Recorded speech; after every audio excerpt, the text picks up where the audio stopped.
পাবনায় বিভিন্ন ইটভাটায় প্রশাসনের চোখ ফাঁকি দিয়ে অনুমোদিত জ্বালানির পরিবর্তে কাঠ পুড়িয়ে ইট তৈরির কাজ চলছে। পরিবেশ ও গণস্বাস্থ্য হুমকির মুখে পড়ার অভিযোগ করেছেন স্থানীয় বসতিরা। অভিযোগ সূত্রে জানা যায়, জেলার প্রত্যন্ত অঞ্চল হতে এক শ্রেণীর অসাধু ব্যবসায়ীরা বন, কাঠ ও ফলের গাছ কেটে গাড়ি বোঝাই করে বিক্রি করে ভাটা মালিকদের কাছে। জেলার সদর উপজেলার মেসার্স ARB ব্রিক্স সহ বেশ কয়েকটি ইটভাটা ঘুরে দেখা যায় বিপুল পরিমাণ বনকাঠ ও ফলের গাছ মজুত করা রয়েছে।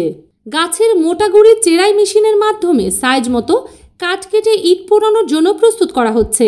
মিক্সিং মেশিনের দ্বারা কাদামাটি ও বালি মিশিয়ে সাচে ঢেলে কাঁচা ইট তৈরি করে রোদে শুকিয়ে চুল্লিতে পুরানোর প্রস্তুতি চলছে। এ সময় কয়েকজন ভাটা শ্রমিক নতুন খবরকে জানান, 2-1 দিনের মধ্যে ইট পুরানোর কাজ শুরু হবে। অনুমোদিত জ্বালানি ব্যবহার করা হচ্ছে কিনা জানতে চাওয়া হলে শ্রমিকরা বলেন, কাঠ পুড়িয়ে ইট তৈরি করা হয় এখানে। এ সময় ভাটা মালিকদের অনুপস্থিতি থাকায় তাদের সাথে কথা বলা সম্ভব হয়নি। ভাটার আশেপাশের বসতিরা বলেন, অনেক দিন ধরে ইট ভাটার নির্গত ধোঁয়ায় পরিবেশের মারাত্মক বিপর্যয় হলেও জেলা প্রশাসনের অসাধু কর্মকর্তাদের ম্যানেজ করে গ্যাস ও কয়লার পরিবর্তে বনকাঠ ও ফলজ গাছ পুড়িয়ে ইট তৈরি করছে ভাটা মালিকেরা। ফলে পরিবেশ দূষণের মধ্যে জীবনযাপন করতে হচ্ছে। এ ব্যাপারে বিভাগীয় বন কর্মকর্তা কাজী তরিকুল রহমানের সঙ্গে যোগাযোগ করা হলে তিনি বলেন, আমাদের কাছে গাছ কাটার অভিযোগ এলে তদন্ত করে জেলা প্রশাসকের কাছে রিপোর্ট পেশ করি। ইট ভাটায় কাঠ পোড়ানোর বিষয়টি পরিবেশ অধিদপ্তর ও জেলা প্রশাসন আইনি পদক্ষেপ গ্রহণ করেন বলে এই বন কর্মকর্তা জানান। জেলায় মোট ইট ভাটার সংখ্যা সরকারি হিসেবে 165টি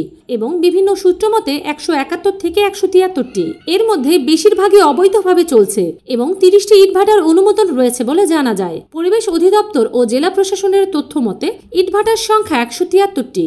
এর মধ্যে অনুমোদিত ইট ভাটা 30টি। চলতি 2025 সালের 23শে ফেব্রুয়ারি প্রকাশিত এক রিপোর্টে বলা হয়েছে, জেলা 9টি উপজেলায় 165টি ইটভাটার মধ্যে 141টি চলছে অবৈধভাবে। ফলে ভয়াবহ হুমকির মুখে পড়েছে পরিবেশ, জনস্বাস্থ্য।